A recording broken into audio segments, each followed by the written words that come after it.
मला असं म्हणायचं आहे की विकासाचा अजेंडाचे आज एक प्रतीक जे महाराष्ट्राचे सर्वोच्च नेते आहेत ते देवेंद्रजी झालेले आहेत. आणि दुसरं कसं आहे, अजितदादा सन्माननीय आमचे भागीदार आहेत महायुतीत.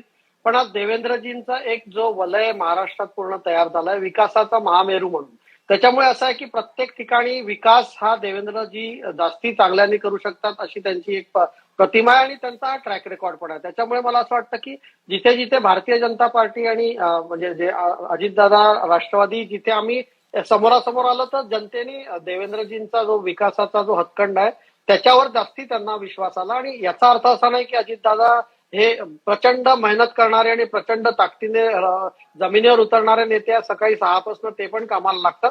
तर मला असं वाटतं निवडणुकीच्या धामधुमीत एकमेकांविरुद्ध आम्हाला उभं राहावं लागलं. पण पुण्याच्या आणि पिंपरी चिंचवडच्या विकासासाठी आम्हाला निश्चितपणे अजितदादा पण आमच्या बरोबर आहेत. आणि भारतीय जनता पार्टी तुम्ही जे म्हणताय की विश्लेषण करा. बघा प्रसादजी, कसं आहे, भारतीय जनता पार्टी हे निवडणुकीसाठी तयार नाही राहत. ते नेहमी कार्यकर्ते जमिनीवर संपर्कात असतात. तर काही पण प्रॉब्लेम असो जमिनीवर तर आमचे मतदार आणि आमच्या कार्यकर्त्यांमध्ये संवाद असतो. कार्यकर्त्या आणि पदाधिकारी आणि नेत्यांमध्ये संवाद असतो. त्याच्यामुळे ही कंटिन्युअस प्रोसेस आहे.